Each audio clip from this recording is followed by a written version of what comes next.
할렐루야.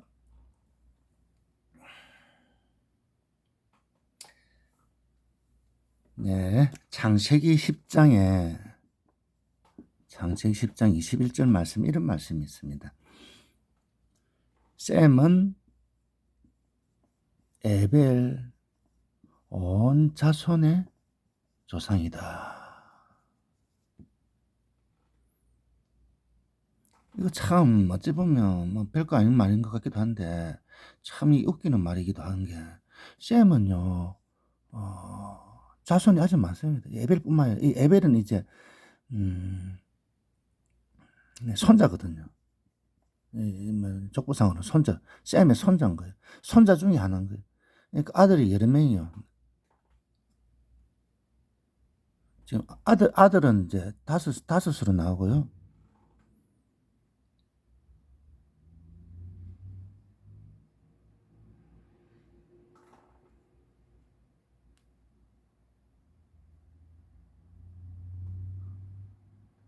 다섯 중에 넷째, 다섯 중에 셋째가 아르박사스인데, 아르박사스의 아들이 이제 에벨이에요.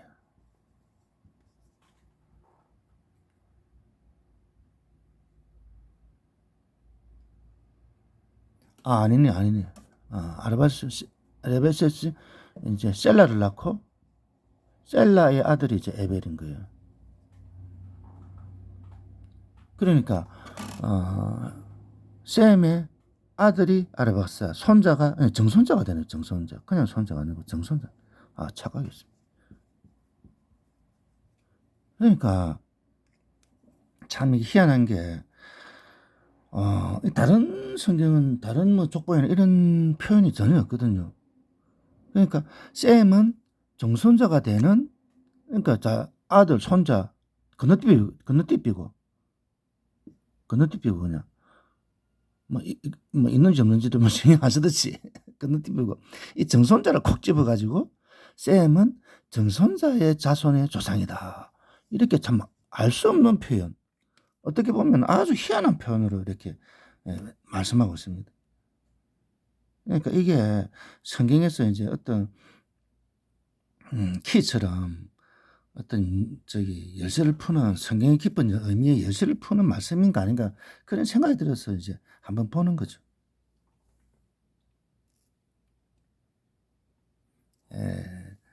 창세기 9장 26절에 이제 노아가 이제 아들 셋을 이렇게 뭐라 그래야 됩니까? 예언해야 된다 그럽니까? 그럴 때 셈의 하나님 여호와를 찬송하리로다. 셈의 하나님이라 그랬어요. 아예 대놓고 셈의 하나님. 아니, 하나님이면 다 같은 하나님 아니에요? 야벳의 하나님도 되고 뭐 함의 하나님도 되는 거지. 우리가 알기로는 하나님은 만민의 하나님이시고 만민의 구세주시고 말이죠. 그런데 콕 집어서 셈의 하나님 찬송하리로다 이렇게 또 같아요. 그런데 그 셈은 또 누구냐 그러면은 이 에벨 자손의 조상이다. 또 이렇게 에벨은 또 누구냐 그러면요, 둘 나왔어요. 하나는 벨레, 하나는 욕단, 이렇게 둘을 낳은 거예요. 그러니까 정확하게 따지면 뭐 어떻게 되냐 그러면 셈은 벨렉 자손과 욕단 자손의 조상이고 그리고 그 하나님은 누구의 하나님이냐 그러면요, 어떻게 되냐 그러면 이 하나님은 다 건너뛰고 하나님은 벨렉과 욕단의 하나님이다 이렇게 해야 되는 거예요 사실. 이렇게 쭉 이렇게 연결해 보면.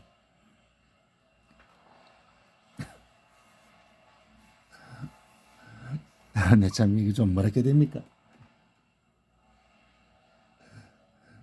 뭐 우습다 해야 되기는 좀 그렇고, 어쨌든 하나님 어떤 섭리를 이렇게 우회적으로 표현을 한 거죠. 그냥 간단하게 하나님이 셈의 자손 중에 셀라의 또 아들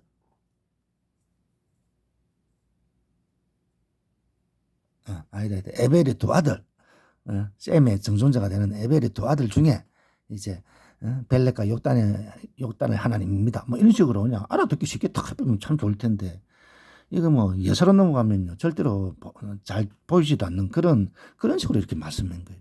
그러니까 참 이게 어떤 하나님의 어떤 큰 섭리가 아니겠나. 우리가 뭐 정확하게는 몰라도 그죠. 아까도 말했습니다만 셈, 그죠.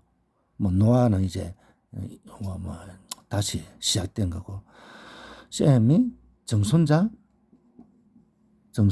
에벨에게 에벨의 온 자손이 하나님이다 그랬으니까 대놓고. 그럼 에벨은 누구냐? 네, 큰아들에게 벨렉이고, 큰아들이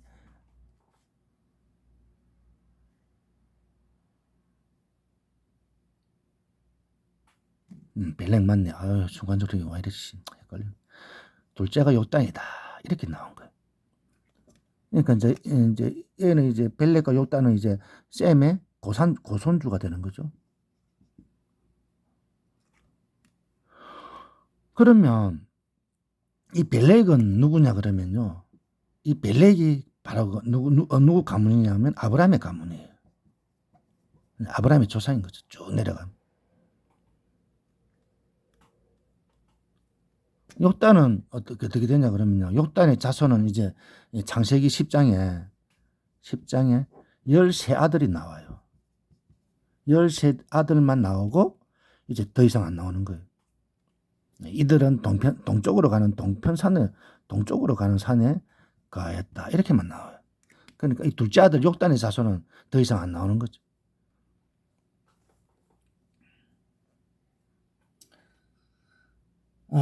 주여.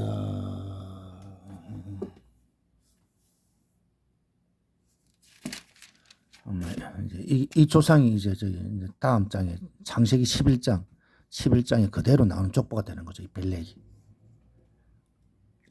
그러면 그죠? 약간 좀 이상한 게 뭐냐면, 굳이 하나님이 셈의 하나님을 이렇게 말을 할 때는 정말 우리가 말을 하려고 그러면 셈은 에벨 온 자손의 하나님이다 이렇게 말할 필요가 없는 거예요. 굳이 말할 것 같으면 셈은 벨렉 온 자손의 하나님이다 이렇게 말해야 맞는 거 아니에요? 에벨은 건너뛰어도 상관없는 거예요. 왜? 욕단이라는 개념은 별로 없으니까.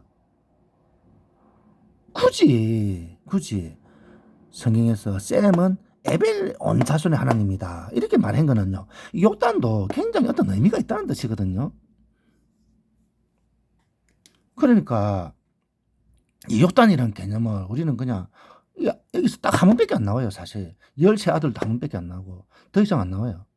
그러니까 우리는 뭐 굳이 이 성경이 뭐 이상한 게 아니겠지만, 하나님 말씀을 이상하다고 말하면 안 되겠죠. 그렇지만 정확하게 표현하면요, 우리식으로 이해를 해서 표현하면 셈은 에벨 온 자손의 하나님이다 라기보다는 셈은 벨렉 온 자손의 하나님이다 이렇게 말해야 사실은 뭐 조금은 우리가 이해하기가 쉽다고요. 진짜로. 그러면 여기서 우리가 봐야 될 게 좀 뭐냐 그러면, 하나님은 이렇게 표현한 게 분명히 어떤 섭리가 있을 거거든요. 이유가 있을 거거든요. 우리가 하나님의 섭리를 뭐 우리 인간이 다 알 수 없지만 그죠, 여기서 한번 짚어봐야 된대. 하나님의 섭리는 어떤 섭리냐 그러면요, 희한하게 이상하게도요 차자 섭리예요. 차자 섭리. 둘째 아들. 그러니까 항상 첫째는 패하고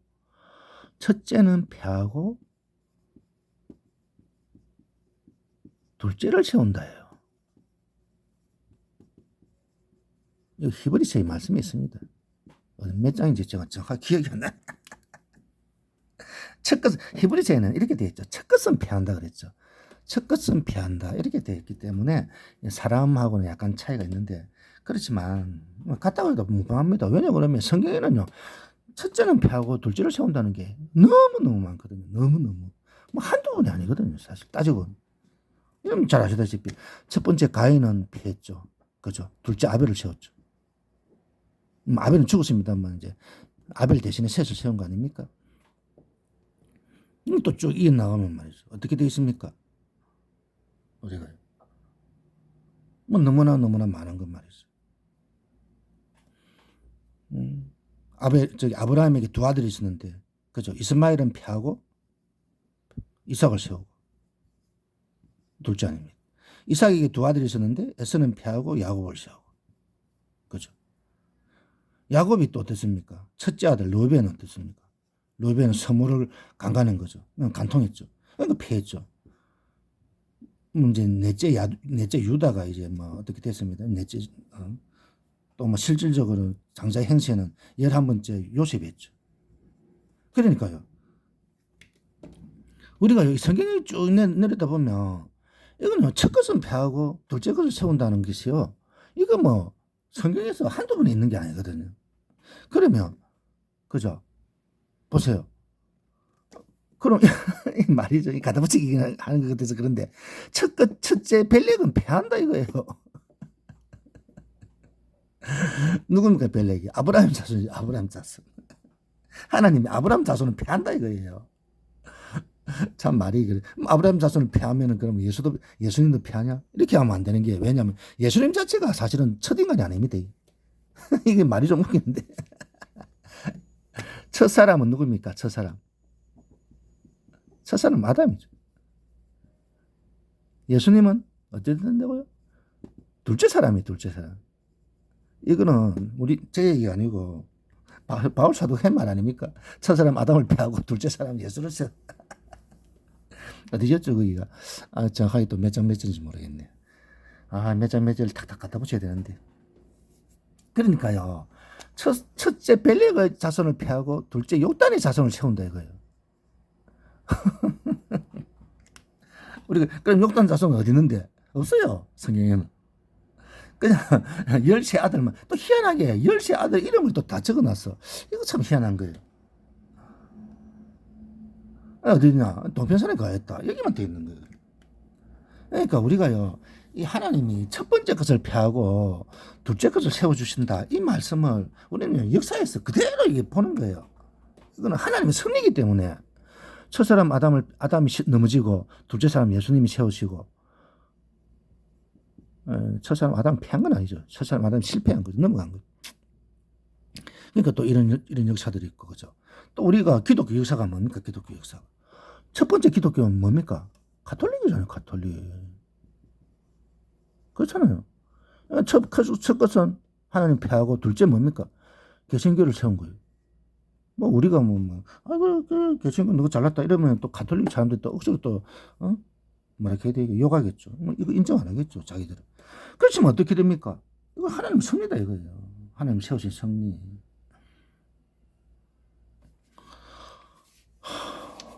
그러면 이제 욕단이라는 개념을 우리가요 한 번 더 하나님의 섭리라는 이 개념에서 한번 보자고요. 그죠? 욕단은 10세 아들이 있었다고 그랬죠. 그 10세 아들은 어디에 있었냐 그러면 동쪽으로 가는 산이었다고 그랬습니다. 동쪽으로 가는 산에 기하였다.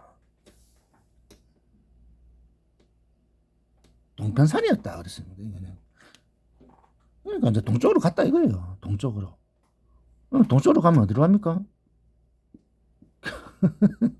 계속 동쪽으로 가는 거죠, 뭐. 또 인해 11장에 사람들이 그렇습니다. 그들이 동방으로 옮기다가 바벨 신할 평지를 만나서 거기서 바벨탑을 쌓았다고 그랬습니다. 그러니까 동쪽으로 계속 간 거예요. 무슨 이유인지 그때 사람들이 동쪽으로 계속 갔나 봐요. 그러니까 뭐니까 욕단의 아들도 동쪽으로 갔다가 동쪽으로 먼저 갔겠죠. 먼저 갔으니까 뭐 미리 이렇게. 그러니까 이제 이 사람들 뭐 이제 이 욕단의 자손들이 지도자 역할을 해서 동쪽으로 옮겼는지 아니면 그때 그 시절이 대세였는지 그건 몰라요. 우리가 알 수가 없죠. 어찌됐든 간에 욕단의 후손들이 먼저 동편산을 거하다가 이제 다른 사람들이 따라왔나 봐요. 그래서 이제 다 동편천으로 갔나 봐요. 아니면은 뭐 다 같이 가는 와중에 이렇게 기록이 되는지 그러면 알 수가 없죠 우리가. 어찌됐든 간에 사람들이 동편으로 가는 그때 당시에 뭐 시대적인 흐름이었나 봐요. 시대 흐름이. 이게 제 말이니까 뭐. 어쨌든 시대 흐름상 동쪽으로 계속 갔다 이거예요. 그래서 시날 평지에서 만나서 바벨탑을 쌓았다. 그래서 우리가 잘 아는 바벨탑 사건이에요. 그래서 이제 언어가 갈라지게 됐다. 그죠? 언어가 혼잡하게 됐다. 우리가 잘 아는 거 아닙니까? 그럼 뭡니까, 여러분? 언어가 혼잡이 됐어요. 뭐 그거야 그기고 어쨌든 자기 족속들은 말이 통하는 거 아니에요? 그러면 이 욕단의 자손들은 어떻게 됩니까? 시대 흐름상 계속 또 동쪽으로 가는 거죠, 뭐. 제 생각이 그렇다 이거예요. 동정 가다가 어디로 갔겠어요? 몽골 고원을 지나서 그죠? 요동 땅까지 왔겠죠. 한반도 저 위쪽까지 왔겠죠. 이거는 뭐 역사 고고하게 고고학적으로 따지고 이러면은 말하겠죠. 그렇습니다. 그러니까요, 동쪽으로 가다가 이 욕단의 후손들이 어디까지 갔냐 그러면 우리 세계 지도를 보면 어떻습니까? 한반도고, 산동반도, 차이나반도, 인도, 아라비아, 아프리카, 지중해, 그죠? 여기 카스피해, 여기 저기 어디죠? 저기 모스크바, 저기 소련의 큰 호수가, 이름 또 생각이 베링이 아닌데, 여기 베링이 여기죠. 베링이 이제 아메리카 이렇게 되는 거예요. 주여, 카스피해. 이게 무슨 의미입니까? 참. 이게 생각이 안 나죠. 주여. 그러니까요, 보세요. 뭐 어디서부터 시작됐는지 그건 우리는 알 수 없죠. 바벨탑이 만약에 이 정도라 치고 동쪽으로 갔다 이거예요. 그래서 어디 동쪽으로 왔으면 이 정도까지 왔지 않겠습니까? 근데 우리가 아시다시피 그죠. 사람이라는 건 어떻습니까? 인간사라는 거는 굉장히 이 세대가 잘 불어난다고요. 세월이 빠르잖아요. 한데 도대 세대는 후딱 하잖아요. 옛날에 우리 속담에도 한부국에서 8촌이 난다 그러거든요. 그러니까 한부국에서 8촌이라는 거는 뭡니까? 고선자까지 난다는 거 아닙니까? 8촌은 아니다. 자식이 2촌, 4촌, 6촌, 8촌 고선조입니까? 그러니까 이 세대라는 거는 금방금방 불어나고 또 그 집안이 또 분화가 되는 건요 금방금방이에요. 우리가 어떤 정확한 이유는 알 수 없지만 그죠? 여기서 또 한 부류가 또 베링해를 지나서 아메리카를 갔을 거고 이거는 지나론에서 말하는 거는 택도 아니겠지. 시대적인 건 세월이. 그래서 또 한 부류는 여기 샀을 거고 그죠? 또 한 부류는 어떻게 했습니까? 오다 보니까 여기 살기 좋은 데 있더라 하면서 또 이리로 돌아갔다고요. 왜? 그 수메르 문명이라 그러잖아요. 수메르 그죠? 인류의 역사에서 수메르 문명. 그 수메르 문명 발견되는 고고학적으로 발견되는 그 점토판에 보면 우리 조상들은 천산산맥을 넘어서 왔다. 그런 기록이 있어요. 그런 기록이 있다네요. 점토판에. 그럼 천산산맥이 어디냐? 그러면 여기가 천산산맥이에요. 그러면 뭡니까? 넘어왔다 그러시니까 이쪽에서 넘어왔다는 거예요. 여기서 이게 넘어가 다시 올 리는 없잖아요. 사람이 이게 상식상. 안 그렇습니까? 그러니까 동쪽으로 갔다가 물론 밑에 쪽으로 간 사람도 있겠죠. 그렇지만 역사적인 그런 제가 흐름 그걸 말하고 싶어서 그런 거거든. 그러니까 동쪽으로 갔다가 여기서 동쪽 끝 아닙니까? 쉽게 얘기해서 이제 그러니까 한쪽은 어느 사회나 주류가 있고 비주류가 있는 거 아니에요. 한 자식 중에서도 띨띨이가 있고 똑똑한 놈이 있는데 그럼 띨띨이는 속된 말로 너희끼리 잘 쳐먹어라 잘 먹고 잘 살아라 그러면서 가는 거 아니에요. 그러니까 베링해로 넘어갔다 이거예요. 한 부류는. 또 한 부류는 뭐예요? 그래 너희끼리 또 잘해먹어라 그러면서 전에 오다가 보니까 억수로 살기 좋은 데 있더라 그러면서 다시 천산산맥을 넘어서 다시 돌아갔다 이거예요. 이거 제 말이기 때문에 근데 왜 그죠? 이 말이 의미가 있냐 그러면 고대 아수르 제국의 백화를 보면요 사람들 머리 형태가 상투를 틀고 있대요. 상투. 이게 참 의미가 있습니다, 여러분. 여러분, 상투턴 민족은요, 이 세계 역사에서, 인류 역사에서요, 별로 없습니다. 우리 민족밖에 없다고 해도 과언이 아니에요, 이게. 이게 별거 아닌 것들도, 헤어스타일 이게 별거 아닌 것 같아도요, 각 민족마다 고유성이 있거든요. 그러니까 상투턴 민족이라는 거는요, 이게, 그러니까 여기서 간 민족이라는 거, 그냥, 그 아까 점토판만큼이나 이게 확실한 증거거든요. 근데 상투가 왜 중요하냐, 그러면요. 물론 이건 제 생각입니다. 상투라는 거는, 이거는요, 머리를 세웠다는 거예요. 머리에다가, 이렇게 두상에다가 또 머리를 이렇게 채운 거잖아요. 이 참, 두상이 참, 아이고, 희한해라. 사람 머리에 이렇게 채운 거예요. 그렇잖아요. 이게요, 별거 아닌 것이 느껴질란지 모르겠습니다만, 저는 이게 억수로 큰 의미가 있다고 생각하거든요. 왜냐, 그러면 머리를 세웠다. 이거는요, 하늘을 향해서 세웠잖아요. 하늘을 향해서. 그러니까 이건 쉽게 말해서 안테나 같은 역할이에요. 그런 의미로 저는 저기 느껴지거든요. 그래서 이게 하늘을 공경하는 민족이다 이거예요. 세계에서. 물론 뭐 하늘을 공경하는 민족이 아마 다야, 다 뭐 어느 민족이나 할 것 없이 다 하늘을 공경하죠. 그거야 뭐 말할 것도 없는데. 근데 실생활적인 그런 부분에서도 이렇게 했던 것 같다 이거예요. 그러면 이게 왜 중요하냐 그러면요. 욕단의 후손이라 그랬잖아요. 아까 제가 욕단의 후손. 왜 하나님은 에벨 온 자손의 하나님, 셈은 에벨 온 자손의 조상이다 그랬으니까. 에벨 온 자손은 누구다고요? 뭡니까? 벨렉하고 욕단 둘이밖에 없었잖아요. 그럼 벨렉은 어디 갔었어요? 그대로 여기 히브리 이쪽에 팔레스타인 지역에, 그죠? 아브람 거기니까, 아브람 후손이니까, 팔레스타인 지역 이쪽에 그대로 뭐 이게 성경적인 기록으로 또 다 되니까. 그런데 욕단의 후손은 기록이 없다니까요. 그런데 분명히 우리가 아까도 말씀드렸지만 하나님은 분명히 이 둘째를 세워서 하나님이 섭리를 이루신다고 그랬거든요. 그러니까 이게 하나님 섭리잖아요. 그러니까 우리가 이게 이해해야 될 것은 뭐 이해를 한다기보다도 뭐 이건 뭐 완전 추론일 수밖에 없는데, 하나님이 이 동쪽으로 온 민족이 어떤 이유에서든지 이 한반도로 내려왔을 거 아닙니까? 옛날에는 그 뭐라 그러죠?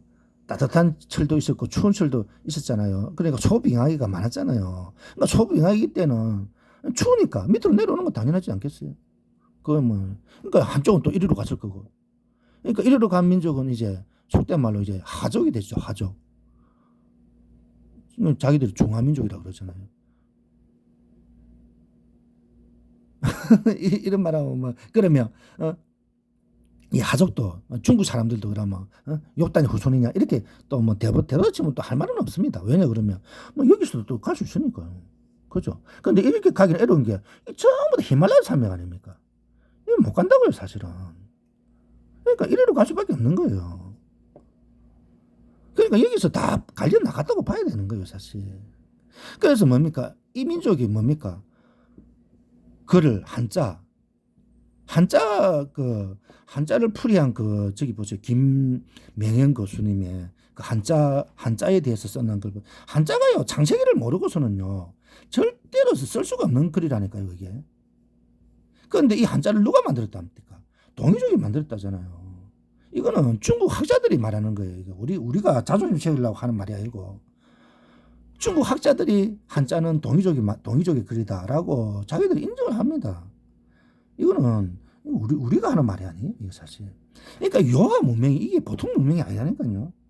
그러니까 중국 사람들이 유화 문명을 발굴해 보다가 더 이상 안 하잖아요. 왜? 파면 팔수록 자기들하고 완전히 상관없는 어떤 별종들이 나오거든요. 별종의 무덤이나 그 유적이 나오거든요. 근데 거기서 이 한자가 나오고, 이 한자가 당연히 이를 갖고. 그러니까요. 이 동이족 이게 사실은 우리 민족의 근간 아닙니까? 이게 이 한반도 조그마한 데 내려와서 이제 한반도에 갇혀 사는 것 같아서 좀 기분이 좀 그렇지만 어쨌든 이거는 지금 우리나라가 지금 워낙 식민지 사관, 친일파 저것들 내구노 때문에 이런 걸 말 자체도 하기가 어렵지만 사실은요, 이 보면 다 그렇다고요. 요 이덕일 교수님 강의 들어보세요. 이거 완전히 개판 5분 전이거든, 지금 역사는요. 통일신라도요, 이게 청천과 이남이 아니랍니다. 아니, 진흥왕 수수비가 한경도까지 가 있는데, 통일을 하면서 그 땅을 버릴 수가 있습니까? 그까지 다 찾아야지. 그러니까 요동까지 갔다는 거예요, 통일신라 자체가. 물론, 그거야 지금 얘기하고 또 약간 차이가 있지만, 어쨌든요. 제 말은, 하나님의 섭리라는 거는 반드시 이 차자를 통해서 이루어지고, 이 차자는요, 성경에서는 이제 사라졌어요. 왜 사라졌겠어요? 이게 사라진 의미도요, 우리가요, 그냥 이렇게 툭 해버리면 안 되거든요. 왜요? 우리는 하나님의 말씀으로서 묵상하면 되죠, 뭐, 가지고. 그러니까, 이 욕단 후손들이요, 우리가 그렇지 않습니까? 이 수원지가라는 게 뭡니까? 수원지. 이 물이 나오는 수원지. 물이 나오는 수원지는 끝까지 물이 나오는 근원이 있잖아요. 이 근원은요, 물론 드러나는 것도 있지만 사실은요, 안 드러나는 이 수맥이 있는 거예요, 수맥이. 물론 위에서 이렇게 드러나서 나오는 것도 있죠. 있기야 있지. 그렇지만 이거는요, 일부요. 그러니까 이 수맥이 중간에 툭툭 터지잖아요. 여기서도 한번 터지고 여기도 한번 터지고. 그래서 옹달샘이 되고 호수가 되기도 하고 옹달샘이 되기도 하고, 그죠. 그러니까 뭡니까? 이거는요, 수원지까지 내려오는 거는요, 사실은 눈에 보이는 게 아니라니까요. 안 보이는 게 더 많다니까요. 그러니까 하나님 섭리도 마찬가지거든요. 하나님 섭리가 여기 툭툭 이렇게 터질 때, 드러날 때, 하나님의 섭리가 드러날 때는 수없이 많은 이 보이지 않는 섭리의 어떤, 우리가 알지 못하지만 하나님 섭리가 있는 거죠. 우리 예레미야서입니까? 거기도 보면 하나님은 숨어 계시는 하나님, 이사야서에서 싶은데 그런 말씀이 있거든요. 그러니까 구약의 하나님은 사실은요, 숨어 계시는 하나님이에요.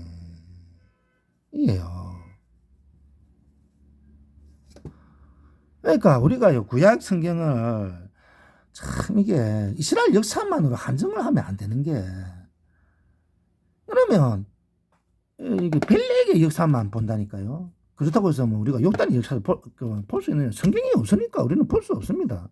그렇지만 볼 수는 없지만 이 수맥처럼, 그죠? 이 수맥처럼 욕단의 역사가 흘러왔다는 거예요. 그래가지고 드러났다는 거, 이걸 우리가요, 부인해서는 안 된다 이거예요. 그래야만 하나님의 섭리를 정말 온전히 알 수 있고. 왜 이게 중요하냐 그러면요, 이제 모든 수맥이 다 터져서 이제 수은지까지 나왔잖아요. 말 그대로 수은지까지 나와버렸거든요. 이게 뭡니까? 이 계시록이거든요, 계시록. 그러니까 우리가 이런 말씀을 이해하기 위해서는, 계시록을 이해하기 위해서는 이런 의미를 우리가 몰라서는 안 되는 거죠. 그냥 헛소리만 하게 돼 있는 거죠. 꼭 구약만 붙들고 이렇게 계시록만 풀려고 그러는 거예요.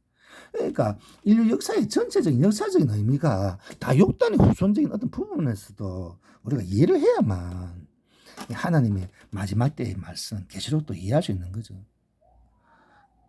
그냥 물론 당연히 구약도 중요하죠. 절대로 구약이 중요하지 않다는 건 아닌데, 정말로 중요한 이 욕단의 역사, 수맥처럼 흘러왔던 이 욕단의 역사도 우리가 한번 좀 이렇게 짚어볼 수 있는 그런 지혜, 지성, 그게 필요하다 이거예요. 그래야만 하나님이 마지막 때의 마지막 주수가 뭡니까? 회개의 복음이거든요. 회개의 복음. 분명히 계시록에 있습니다. 회개의 복음을 전한다 그랬습니다. 마지막 때는 회개의 복음을 전하지 못하면요, 이건 하나님의 사역자가 아닙니다. 하나님 기뻐하시는 그 일꾼이 아니거든요. 왜 회개의 복음과 연결되겠어요? 욕단의 그 후손들은요, 왠지 모르도 우리가 모르지만 회개 쪽으로 이끌어 간다 이거예요. 왜? 이 벨렉의 후손, 그러니까 아브라함의 후손들은요, 회개에 대해서는요, 굉장히 말하기 완악합니다. 이 아브라함 후손들은요, 회개에 대해서는요, 완악하다니까요. 구약성 읽어보세요. 회개한 적이 됐습니까? 그러니까 저거 먹고 살기 애로워지면 이제 회개하는 척 하는 거죠. 뭐 예수님 죽겠다고 해서 뭐 지금까지 회개합니까? 그냥 뭐 유대인 중에서 나도 이제 예수 믿는다 이 정도지. 그러니까 그 뭐라 그러더라, 그 유대인 유대인 기독교인은 뭐 예수잇이라 그러나 뭐 부르는 소리가 있더만, 유대인 예수 그리스도, 유대인 그리스도인 뭐 부르는 말이 있대요. 그런데 그거 물론 뭐 예수 믿는 데 대해서 뭐 유대인이나 이방인이나 차이가 뭐 있습니까만은, 그래도 어쨌든 중요한 건 뭐냐 그러면 이 회개라는 개념에 대해서 희박하다 이거예요. 이 아브라함 자손들은.